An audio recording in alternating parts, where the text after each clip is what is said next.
pamilihan na talagang bibili nyo. Halos ganun na lahat. Wala na rin yung dati natin yung mga puti o kaya dating mga yellow corn sana nakakain. Hindi na. Kung umutang siya, tatanim. Siyempre pag-harvest, babayad. Ang tira, sako. Hindi pa nakapagtanim, utang ulit ng kakainin. Pagkasta sa pamilya. Pag nagtanim na, utang ulit. Pagdating ng harvest, kung minsan mayroon pang stock ng utang.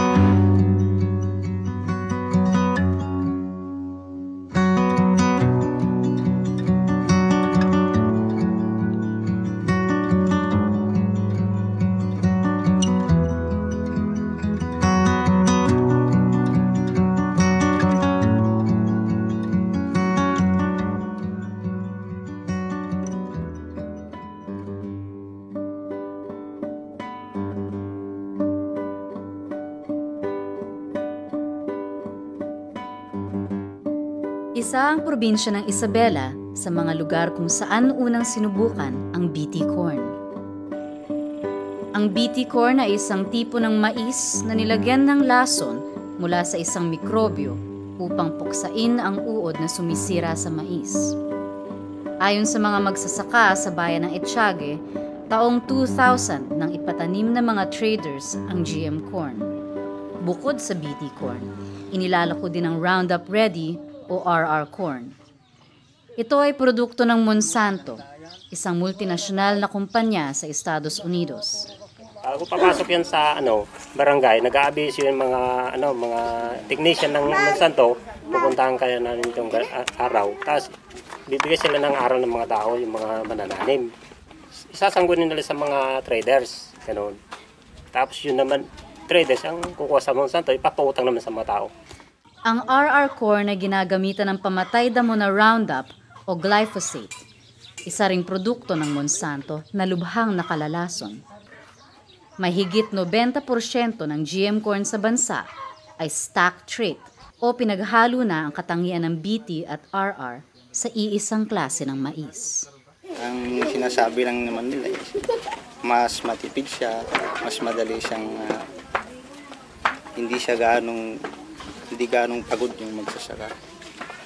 Kasi hindi mo na siya kailangang daguhan, maraming taong gagamitin. Kundi isprayan mo na lang siya kahit mag-isa ka lang doon sa isang hektarya. Noong una, hindi nalalayo ang presyo ng binhing GM sa iba pang tipo ng konbensyonal na mais. Ngunit makalipas lamang ang ilang taon, dumoble ang presyo ng binhing GM corn.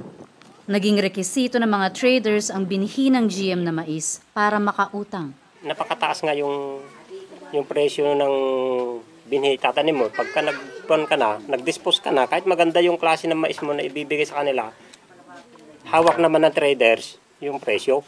Alam nila yung klase ng anihan na maganda, bababaan naman ng todo ng presyo.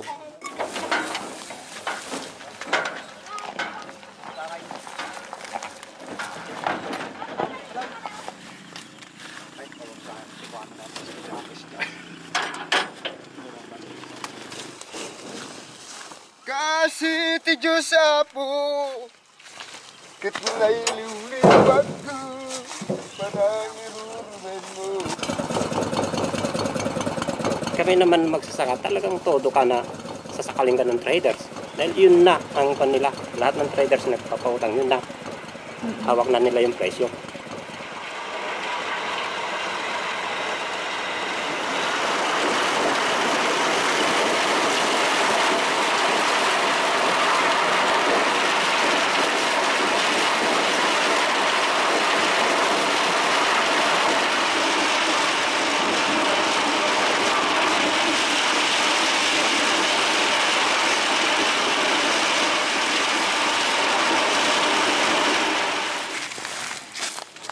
Kung hindi mo kinaya ng nakautang ka, mga 50,000 na, sasabihin sa'yo, siya na magpapatanim. O, na. Hilain yung kalabaw, kinulang yung kalabaw, baka yung panglupa mo, siya na magpapatanim. Kung ilang cropping, ganyan. Ang cropping, kuwan na yan, para matubos mo lang yung utang mo doon. Yun ang patakaran nila. Sa paglawak ng mga tanimang nakalaan sa GM Corn, lumiliit ang bilang ng nagtatanim ng tradisyonal na mais. Anila, dahil naghahalo-halo ang mais sa taniman at bagsakan, kadalasan nakokontamina ng GM Corn ang tradisyonal na mais. Hindi maiwasan na may mga magsasaka at hayop na kumakain ng GM Corn. Pero dahil may taglay na laso ng GM Corn, hindi ito dapat kainin ng tao o maging ng mga hayop. Ang epektuhin niya yung GM, hindi mo nakakain yan na yung kainin mo lang, hindi kagaya ng ordinaryong pagkain na mais, yung mga puti. Kinakain yan, walang epekto sa sarili. Pero yan, kakainin mo, kakasagad ka. Diarrhea, ganun. Kasagad talaga, hindi mo pwedeng kainin yan. Tapos, mga animal namin, mga kalabaw, hindi lang kasi namin nakakaano pa dito eh. Hindi pa yung naranasan o kaya walang pagsusuri pagka may namamatay na kalabaw dito. Pero karamihan na yan, ipinapakain sa kalabaw yan na mamatay. Sa bayan ng Cordon sa Isabela, nakatali rin sa pangungutang ang mga magsasakang nagtatanim ng GM Corn. Bago magtaniman, may mga technicians na dumadating, pupunta rito. Pero yung mga binhi po na inaalok nila, kunwari may discount pagka i-deliver nila. Pero mataas pa rin. Ngayon kung wala kang ikakas, siyempre hindi ka makakabili kahit na may discount. Kaya ang nangyayari, babagsakan ho nila lahat yung mga traders na mga ganyan, binhi. Mga kailangan gamitin sa pagsasaka. At doon na rin kumukuha nangungutang yung mga farmers at traders na suki nila.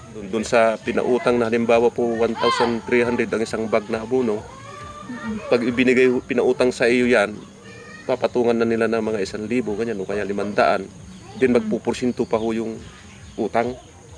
Kaya napatungan na yung dating yung talagang presyo, sa 4 na buwan na magpupursinto ho yun. Mababawas pa rin ho doon sa kita ng magsasaka. Sa pag-aani, kung maka-100 man halimbawa ng 1 hektarya isang magsasaka, halos konti lang yung tubo kasi ang taas ng presyo ng mga farm inputs. Sa 1 hektarya, bali 2 bag ang binhi para sa 1 hektarya. Ito yung binhi na habang tumatagal, bumababa yung kilo, tumataas naman yung presyo. Bali 4,000 po ang isang bag nito, plus yung pong round up na pamatay damo, 1,300 po ang isang galon. Sa bayan ng Banaban sa Pangasinan, hinikayat ang mga magsasaka na ipagpalit ang mga tradisyonal na binhi sa binhing GMO. Parang sinasaka mo, Yung dati na traditional, nag-open-offer sila para mas mataas ang income, sabi, o mataas ang yield, pinalit sa hybrid. Mula nung nahawakan nila hybrid, wala na silang naitanim na binhi. Wala lang naiwan sa kamay nila, umasa na lang sa hybrid. Kaya nung natikman nilang na yung na corn borer, umanap na naman sila ng mas matibay daw, pinasok na naman yung bitikon. Kaya ganun, nawala na sa kontrol ng pagsasaka talaga yung binhi. Taas, every year halos tumataas yung ginagamit nilang input sa abono. Kung dati, kasi nung unang-una din akong magtanim ng mais nung bagong kasaraw na 1992-93, yung ginagamit ko noon sa isang bag, yung 18 kilos na binhi, halos 1 hektarya yun. Dati 4 to 5 bags lang yun. Ngayon, yung ginagamit na ngayon, yung isang bag na yun, nasa 12 to 15 na kasi sa haba ng panahon, yung lupa, patigas ng patigas. Sa paggamit ng GM Corn, napansin din ng mga magsasaka ang pagdami at pagsulpot ng bagong mga peste na tila hindi na tinatalaban ng lason. Oo. Pagka lumabas na itong buhok, yan, tinatamaan na yan. Masyadong matabang mga piste ngayon. At saka may bagong lumalabas daw na yung mga maatake sa bulaklak. palaging may bagong matitibay na pisting umaatake sa kanila kaya hindi sila katulad din sa farm. Kung dati yung armyworm lang ang namin problema namin, ngayon dumarating na yung brown leafhopper. Sa Visayas, hindi naiiba ang karanasan ng mga magsasaka sa pagtatanim ng GM corn.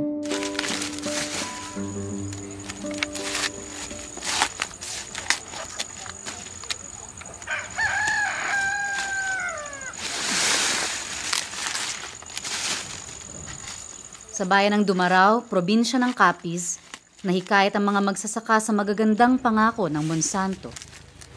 Mabato sa conbore resistant ko no. Hindi pa ka mga sapat-sapat, hindi madaw ko sapat-sapat kuanti mo yang dubli kita. Kay magluwas ka drag ko ang bunga, hindi gid madotlan ka sakit. Walang kakayahan ng mga magsasaka na magpinansya ng pagtatanim ng GM corn. Maliban sa direktang pangungutang sa traders, lumalapit din sila sa mga guarantors. Sila ang nangungutang sa pangalan ng mga magsasaka. Malaki ang interes sa utang sa mga guarantor. May patong din sa presyo ng binebenta nilang binhi. Ang iban lugi man. Mas halos kalabanan ng dia sa lusot dampi sa mga membro kada paor. Duro dyan yagin pamulaan itlupa ka nagrantor nga nagkaralugi. Sadya ring hindi pinaliwanag sa kanila kung ano ang GMOs at ang mga lason na nilalagay dito. Wag kita sa nagambal ka, hindi pwede ganon. Ginalantaw mo lang yati man ako nano dyan balasahon sa gwa. Sundo lang nyo Kaya ibang tanang nga mangungumay, hindi man kamaan magbasa. Nagmitir tanda kag magano.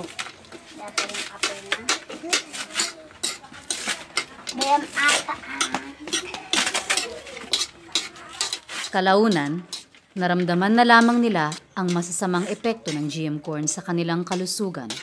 Mutat ka lang kabrusgon mo. No, sakit lang buso mo sa kabrusgon. No, ay gid magsakit sakit sa tuga ka Belatian kundi nga kabrusgon tagin sakit na. Sa subong daw hindi man epektibo mga tao magkaon daw ay gid man ikaw at mabatian nga mga may kaso nga nagsakit busong nakakaon kamay sa ang iba nadlok magkaon. Ako man lang to nagkaon ng ligad bulan nga nagsakit ya nag-inubo ko kung sakit dugan ko. Apektado din ng herbisidyong ini-spray sa RR corn ang lupa at ibang mga pananim. Sa pagkamatay ng mga halamang tumutulong upang kumapit ang lupa, unti-unting lumuluwag ang lupa dulot ng soil erosion. Di ko malambot sa kabaho ka chemical ka kuro gid mapagpamunga na Duntat pagpamunga na. Kung mamunga gid man sa jang daw kwanbla. Daw beris, ano yang gani sa termino. Daw gipos, gipos pagid. Gin ang una gid gin maisanabi kadang Monsanto subong sang una wala pa dati bato kon lang taon mo. Yang malaisan. Pero karon na halos hindi mo makita lupa. Limot dalag ko ang bato nagruwa. Namay no amo man lag ko pay sansan gid. Sang una wa dati bato ko makita lupa la tanan. Do karon tana kabatuhan don nga magamay. Nadala tana ka hindi madala ka tubi mo.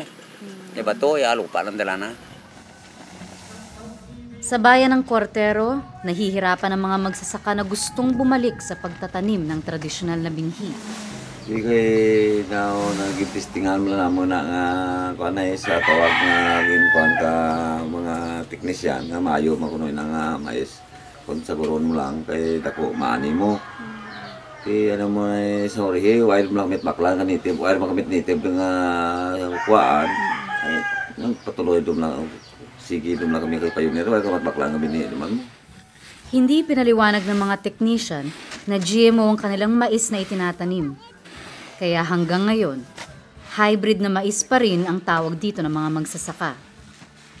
Ayon sa kanila, mas malaki man ang ani ng GM corn, mas magastos naman ito kumpara sa tradisyonal na mais. Okay, di man dahil. Ay, Pero abis iba na yun. Tambi mo, barate. Ang imo din, ito, basta kung ma-express na, napalid ka hangin ang kwan, ang kusis ang nason, mapok sa imo nga nito, patay tayo imo. Pwede ka balik kung pero siguro kasi kung mamatay ang binhi nga nito, o acidic ng duta, tanan kami mabalik yun, siguro. Pero siguro tatangat mga 2 katuwid para ang damang mampawan na duta. Laganap din ang GM corn sa Mindanao. Pumapangalawa ito sa rehiyon ng Luzon sa lupang nakalaan sa GM corn. Sa bayan ng Banga, probinsya ng South Cotabato, may mga magsasaka na kinokontrata para sa pagpaparami ng binhi ng GM corn.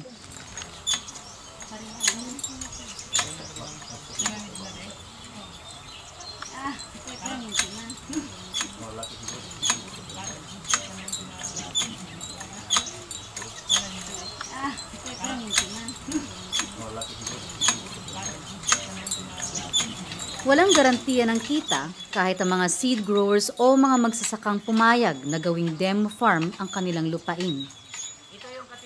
Ayon sa isang magsasaka, nalugi siya nang pumalpak ang pag-e-eksperimento sa binhi ng Pioneer. Ang Pioneer ay pag-aari ng DuPont, isang multinasyonal na kumpanya sa Estados Unidos. Pasok ako kaagad dahil wala akong minahawakang pera. Apo. Sa kanila lahat hanggang land prep, seeds, lahat na sa kanila, chemicals.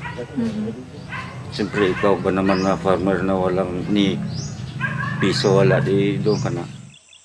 Maayos na naisagawa ang naunang mga pagtatanim, pero sa ikatlong subok, nasira ang halos lahat ng kanyang pananim. Lumalabas na masyadong matapang ang lason na inilagay ng mga nag-eeksperimento. Tinis nila na ginamitan ng glyphosate yung mais, sunasunog. Nakala ko, with insurance, hindi pala kung bagay mo pa doon sa main office na ilaban mo pa, kung na-failure ba o sa calamity. Wala rin nangyari. Hindi ko na yung pinaglaban. Pag yung mais lang ang inaasahan mo, pag na-failure ka, almost 1 year na hirap ka na. Yung utang mo, may interest. Sa 5,000, tatlong sakong palay. So hanggang umabot na po sa magkano ang naging utang niyo?